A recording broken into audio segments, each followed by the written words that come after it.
Hello guys, എല്ലാവർക്കും ചാനലിലേക്ക് സ്വാഗതം. ടെക്സ്റ്റ് ആനിമേഷൻ ഇപ്പോൾ ഭയങ്കര ട്രെൻഡിങ് ആണ്. ഏതൊരു എഡിറ്ററും അവരുടെ വീഡിയോ ക്രിയേറ്റ് ചെയ്യുമ്പോൾ അതിലൊരു ഡയലോഗ് ഉണ്ടെങ്കിൽ എന്തായാലും ടെക്സ്റ്റ് ആനിമേഷൻസ് യൂസ് ചെയ്യാറുണ്ട്. അപ്പോൾ അത്തരത്തിൽ ആ ഒരു ടെക്സ്റ്റ് ആനിമേഷൻ്റെ കൂടെ നിങ്ങൾക്ക് യൂസ് ചെയ്യാൻ പറ്റുന്ന ഒരു അടിപൊളി റെയിൻബോ ടെക്സ്റ്റ് എഫക്റ്റാണ് നമ്മളിന്ന് ക്രിയേറ്റ് ചെയ്യാനായിട്ട് പോകുന്നത്. നിങ്ങൾക്കിത് ഡയലോഗ്സിൻ്റെ കൂടെ മാത്രമല്ല കേട്ടോ, നിങ്ങളുടെ ഇൻട്രോയിൽ വരുന്ന ഒരു ടെക്സ്റ്റ് ആനിമേഷനായിട്ടും നിങ്ങൾക്ക് ഇത് വേണമെങ്കിൽ യൂസ് ചെയ്യാനായിട്ട് പറ്റും. സോ വീഡിയോ സ്കിപ്പ് ചെയ്യാണ്ട് ഫുള്ളായിട്ട് കാണാൻ വേണ്ടി ശ്രമിക്കുക. എന്തായാലും നമുക്ക് വീഡിയോയിൽ കിടക്കാം. സോ നമ്മൾ ആദ്യം ചെയ്യേണ്ട കാര്യം എന്താണെന്ന് വെച്ചാൽ പ്ലസ് ബട്ടൺ ക്ലിക്ക് ചെയ്യുക, ഒരു ടെക്സ്റ്റ് ഇതിലോട്ട് ആഡ് ചെയ്യാം. അതിനുശേഷം ഞാനിപ്പോൾ ഇവിടെ ടൈപ്പ് ചെയ്യുന്നത് ക്രിസ്ത്യാനോ റൊണാൾഡോ എന്നാണ്. Cristiano Ronaldo, okay. അതിനുശേഷം ഇതിൻ്റെ സെൻറ്റർ നിന്ന് ജസ്റ്റ് കറക്റ്റ് ചെയ്ത് കൊടുത്തതിന് ശേഷം ഒരു ഫോണ്ട് ആഡ് ചെയ്യുക. ഞാനിപ്പോൾ ഇവിടെ ആഡ് ചെയ്യുന്നത് അക്കിര എക്സ്പാൻഡഡ് എന്ന് പറയുന്ന ഫോണ്ടാണ്. ഈ ഒരു ഫോണ്ട് വേണമെന്നുണ്ടെങ്കിൽ ഞാൻ ഡിസ്ക്രിപ്ഷനിൽ ലിങ്ക് കൊടുക്കാം, താല്പര്യമുള്ളവർക്ക് അവിടെ പോയിട്ട് ഡൗൺലോഡ് ചെയ്യാവുന്നതാണ്. സോ അതിനുശേഷം ഞാൻ ഇതിൻ്റെ കളർ ജസ്റ്റ് വൈറ്റ് ആക്കി കൊടുക്കുന്നുണ്ട്. അതിനുശേഷം ജസ്റ്റ് സൈസ് കൂട്ടി കൊടുക്കുന്നുണ്ട്. നിങ്ങളുടെ ചോയ്സ് അനുസരിച്ച് നിങ്ങൾ സൈസ് കൂട്ടി കൊടുക്കാം. ഞാൻ ഏകദേശം ഒരു 36 PT കൊടുത്തിട്ടുണ്ട്. നിങ്ങളുടെ ചോയ്സ് ആണ് കേട്ടോ. നിങ്ങളുടെ വീഡിയോക്ക് അനുസരിച്ച് നിങ്ങൾ ഈ ഒരു സൈസ് എല്ലാം കറക്റ്റ് ചെയ്ത് കൊടുക്കുക.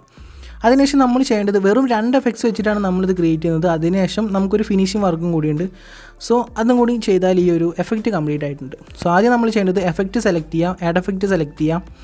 പ്രൊസീജിയർ എന്ന് പറയുന്ന ഈ ഒരു പ്രൊസീഡുറൽ എന്ന് പറയുന്ന ഈ ഒരു കോളത്തിൽ വന്നാൽ നിങ്ങൾക്ക് ഫ്രാക്ചൽ റിഡ്ജസ് എന്ന് പറയുന്ന ഈ ഒരു എഫക്റ്റ് കാണാനായിട്ട് പറ്റും. ജസ്റ്റ് സ്റ്റാൻഡേർഡ് സെറ്റിങ്സോട് കൂടി ആഡ് ചെയ്യാം. എല്ലാന്നുണ്ടെങ്കിൽ ജസ്റ്റ് നിങ്ങളൊന്ന് സെർച്ച് ചെയ്താൽ മതി, നിങ്ങൾക്ക് ഈ ഒരു എഫക്റ്റ് കിട്ടും. ഇനി നമ്മൾ ഇതിലോട്ട് കീ ഫ്രെയിംസ് ആഡ് ചെയ്യണം. അതിന് മുമ്പായിട്ട് നിങ്ങൾ ഏറ്റവും അടിയിലോട്ട് വന്നാൽ ഒക്ടേവ്സ് എന്ന് പറയുന്ന ഒരു എഫക്റ്റ് ഉണ്ട്. അത് ജസ്റ്റ് നിങ്ങൾ 1 ആക്കി കൊടുക്കുക. ഓക്കെ, ഇനി നിങ്ങൾ മേലോട്ട് വരിക. ഇവിടെ എവല്യൂഷൻ എന്ന് പറയുന്ന ഒരു സംഭവമുണ്ട്. അതിലാണ് നമ്മളിവിടെ കീ ഫ്രെയിംസ് ആഡ് ചെയ്യാനായിട്ട് പോകുന്നത്. സോ സ്റ്റാർട്ടിങ്ങിൽ ഒരു കീ ഫ്രെയിം ആഡ് ചെയ്യുക, എൻഡിങ്ങിൽ ഒരു കീ ഫ്രെയിം ആഡ് ചെയ്യാം. ഓക്കെ, ഞാൻ അതിന് മുമ്പായിട്ട് ഇതിൻ്റെ ആ ഒരു ടൈം ഞാൻ ജസ്റ്റ് 6 സെക്കൻഡ് ആക്കി കൊടുക്കുന്നുണ്ട്. 6 or 5 നിങ്ങളുടെ ചോയ്സാണ് കേട്ടോ. ഞാനിവിടെ 6 സെക്കൻഡ് ആക്കി കൊടുക്കുന്നുണ്ട്. അതിനുശേഷം ഫ്രാക്ചർ ഡിജിറ്റലിന് വന്നിട്ട് അതിൻ്റെ എൻഡിങ് കീ നമ്മൾ ആഡ് ചെയ്തിട്ടുണ്ടായിരുന്നു. അത് ജസ്റ്റ് ഞാൻ ബാക്കിലോട്ട് ഡ്രാഗ് ചെയ്ത് കൊടുക്കുകയാണ്. സോ സ്റ്റാർട്ടിങ്ങിലൊരു കീ, എൻഡിങ്ങിലൊരു കീ. കീയിലോട്ട് വന്നിട്ട് നമ്മളിവിടെ സെറ്റ് ചെയ്ത് കൊടുക്കാനായിട്ട് പോകുന്നത് എന്താണെന്ന് വെച്ചാൽ നമ്മളിവിടെ 6 സെക്കൻഡാണ് എടുത്തിരിക്കുന്നത്. ഈ ഒരു ലെയറിൻ്റെ സെക്കൻഡ് എന്ന് പറയുന്നത് 6 സെക്കൻഡാണ്. അപ്പോൾ അതിനനുസരിച്ച് തന്നെ നമ്മൾ എവല്യൂഷനിലും 6 സെറ്റ് ചെയ്ത് കൊടുക്കണം. കണ്ടോ, ഞാനിപ്പോൾ 6 സെറ്റ് ചെയ്ത് കൊടുത്തിട്ടുണ്ട്. ഇനി ഇവിടെ നിങ്ങളുടെ ഈ ഒരു ലെയറിൻ്റെ ടൈം എന്ന് പറയുന്നത് 7 സെക്കൻഡ് അല്ലെങ്കിൽ ഒരു 10 സെക്കൻഡ് ആണെങ്കിൽ നിങ്ങൾ എവല്യൂഷനിൽ പോയിട്ട് 10 സെക്കൻഡ് ആക്കി കൊടുക്കണം. അത്രേ ഉള്ളൂ, സിമ്പിളാണ് ഈ ഒരു കാര്യം. നമ്മൾ ഗ്രാഫ്സ് ഒന്നും ആഡ് ചെയ്യേണ്ട ആവശ്യമില്ല. ജസ്റ്റ് ഈ ഒരു എവല്യൂഷനിലും ഒക്ടേവ്സിലും നമ്മൾ ആ ഒരു മാറ്റങ്ങൾ വരുത്താം. ഇനി നമ്മൾ അടുത്തതായിട്ട് ആഡ് ചെയ്യാനായിട്ട് പോകുന്നത് സ്പെക്ട്രൽ മാപ്പ് എന്ന് പറയുന്ന ഒരു എഫക്റ്റാണ്. സോ ജസ്റ്റ് പോയിട്ട് സ്പെക്ട്രൽ എന്ന് സെർച്ച് ചെയ്താൽ നിങ്ങൾക്ക് ഈ ഒരു എഫക്റ്റ് കിട്ടും. സ്റ്റാൻഡേർഡ് സെറ്റിങ്സോട് കൂടി ആഡ് ചെയ്യുക. ഇപ്പോൾ തന്നെ നമുക്ക് ആ ഒരു റെയിൻബോ എഫക്റ്റ് കിട്ടിയിട്ടുണ്ട്. എന്നാലും ജസ്റ്റ് ചെറിയൊരു മാറ്റങ്ങൾ നമ്മൾ വരുത്താനുണ്ട്. അതിനായിട്ട് നമ്മൾ സ്പെക്ട്രൽ മാപ്പിൽ പോയിട്ട് നമ്മൾ അടിയിൽ ഒന്നും കാര്യങ്ങൾ ചെയ്യേണ്ട, ഫേസിലാണ് നമ്മളിവിടെ കീ ഫ്രെയിം ആഡ് ചെയ്യാനായിട്ട് പോകുന്നത്.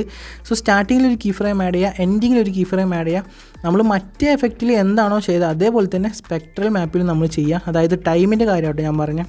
ഇപ്പോൾ 6 സെക്കൻഡാണ് കൊടുത്തിരിക്കുന്നത്, അതുകൊണ്ട് തന്നെ നമ്മളിവിടെ 6 സെക്കൻഡ് അതിൻ്റെ ആ ഒരു കാര്യം 6 ആയിട്ട് സെറ്റ് ചെയ്ത് കൊടുക്കാം. ഓക്കെ, ഇപ്പോൾ ഈ ഒരു ടൈം എന്ന് പറയുന്നത് 10 ആണെങ്കിൽ അല്ലെങ്കിൽ ഒരു 10 ഒരു 11 ഒക്കെ ആണെങ്കിൽ അതിനനുസരിച്ച് നിങ്ങൾ ഫേസിൽ 11 സെറ്റ് ചെയ്ത് കൊടുക്കാം. നമ്മൾ ഇതിലും ഗ്രാഫ്സ് ഒന്നും ആഡ് ചെയ്ത് കൊടുക്കേണ്ട ആവശ്യമില്ല. ജസ്റ്റ് കംപ്ലീറ്റ് ആയിട്ടുണ്ട്. ഇത്രേ ഉള്ളൂ നമ്മുടെ ഈ ഒരു എഫക്റ്റ് എന്ന് പറയുന്നത്. വളരെ സിമ്പിളായിട്ട് നിങ്ങൾക്ക് ചെയ്യാൻ പറ്റുന്നൊരു സംഭവമാണ്. ഇനി നമ്മൾ ജസ്റ്റ് ഫിനിഷിംഗ് വർക്കൊക്കെ ചെയ്യണം. അതിനായിട്ട് ഇപ്പോൾ ഈ ഒരു ഫോണ്ട് എന്ന് പറയുന്നത് ഒരു അടുപ്പിച്ച് വെച്ച പോലെ ഉണ്ട്. ഇപ്പോൾ ഞാൻ ജസ്റ്റ് ഒരു ടെക്സ്റ്റിൽ പോയിട്ട് ടെക്സ്റ്റ് സ്പേസിങ് ഇതിലോട്ട് ആഡ് ചെയ്തിട്ട് ജസ്റ്റ് ഒരു സ്പേസ് കൊടുക്കുകയാണ്. അപ്പോൾ കാണാൻ കുറച്ചുകൂടി വൃത്തി ഉണ്ടാവും. ഇത് നിങ്ങളുടെ ചോയ്സാണ്. ഇത് ഞാൻ ജസ്റ്റ് ഒരു ഫിനിഷിംഗ് വർക്കിൽ ചെയ്ത് പോകുന്നതെന്നുള്ളൂ. എനിക്ക് കാണുമ്പോൾ ഒരു വൃത്തി കിട്ടാൻ വേണ്ടിയിട്ട് മാത്രം. ഇനി നമുക്ക് ഇതിലൊരു ഗ്ലോ എഫക്റ്റ് കൊണ്ടുവരണം. കാരണം ഇതിൻ്റെ ഒരു എഡ്ജസ് എല്ലാം എന്തോ ഒരു തിക്നെസ് ഉള്ള പോലെ നമുക്ക് ഫീൽ ചെയ്യുന്നുണ്ട്. അപ്പോൾ അത് മാറ്റാനായിട്ട് നമ്മൾ ഇതിലോട്ട് ഗ്ലോ കൊണ്ടുവരണം. അതിനായിട്ട് നമ്മൾ പ്ലസ് ബട്ടൺ ക്ലിക്ക് ചെയ്യുക, ഒരു റെക്റ്റാങ്കിൾ ആഡ് ചെയ്യുക, ഫിൽ സ്ക്രീൻ ചെയ്യുക, ജസ്റ്റ് ഡ്രാഗ് ചെയ്ത് കൊടുക്കുക. അതിനുശേഷം നമ്മൾ ഇതിലോട്ട് കോപ്പി ബാക്ക്ഗ്രൗണ്ട് ആഡ് ചെയ്യണം. സോ അതേഴ്സിൽ പോയിട്ട് നിങ്ങൾ കോപ്പി ബാക്ക്ഗ്രൗണ്ട് ഇതിലോട്ട് ആഡ് ചെയ്യാം. അതിനുശേഷം നമ്മൾ അടുത്തതായിട്ട് ചെയ്യാനായിട്ട് പോകുന്നത് ബ്ലറിൽ പോയിട്ട് നിങ്ങൾ ബോക്സ് ബ്ലർ ഇതിലോട്ട് ആഡ് ചെയ്ത് കൊടുക്കുക. അതിൻ്റെ റേഷ്യോ ജസ്റ്റ് ഒന്ന് കറക്റ്റ് ചെയ്ത് കൊടുക്കുക. നിങ്ങളുടെ ചോയ്സാണ്, നിങ്ങൾ എന്തെങ്കിലും ഒരു റേഷ്യോ സെറ്റ് ചെയ്ത് കൊടുക്കുക. അതിനുശേഷം നമ്മൾ ഇതിലോട്ട് തന്നെ ബ്ലറിൽ പോയിട്ട് ഗോഷ്യൻ ബ്ലർ ആഡ് ചെയ്ത് കൊടുക്കുക. അപ്പോഴാണ് കുറച്ചുകൂടി ഒരു ഗ്ലോ കളർ നിങ്ങൾക്ക് കിട്ടുള്ളൂ.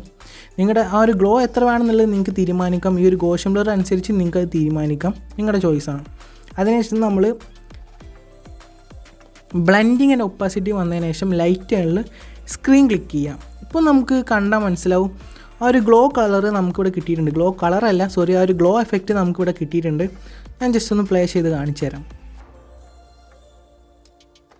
കണ്ടോ, ഇപ്പോൾ നമ്മുടെ ടെക്സ്റ്റ് ആനിമേഷൻ ഒരു ഭയങ്കരമായിട്ടൊരു ഫിനിഷിങ് വന്നിട്ടുണ്ട്. സോ ഇത്രയുള്ള ഈ ഒരു ടെക്സ്റ്റ് ആനിമേഷൻ നിങ്ങളെല്ലാവരും ട്രൈ ചെയ്ത് നോക്കുക. ഒരു റെയിൻബോ എഫക്റ്റാണിത്. എല്ലാവരും ട്രൈ ചെയ്ത് നോക്കുക. മാക്സിമം യൂട്ടിലൈസ് ചെയ്യുക. നിങ്ങളുടെ ഇൻട്രോ ആയിട്ടും നിങ്ങളുടെ ഡയലോഗ്സിനനുസരിച്ച് നിങ്ങൾക്ക് കൊടുക്കാനായിട്ട് പറ്റുന്ന ഒരു അടിപൊളി എഫക്റ്റാണിത്. എല്ലാവരും ട്രൈ ചെയ്ത് നോക്കുക. മാക്സിമം യൂട്ടിലൈസ് ചെയ്യുക. So thanks for watching. We can see next time. By.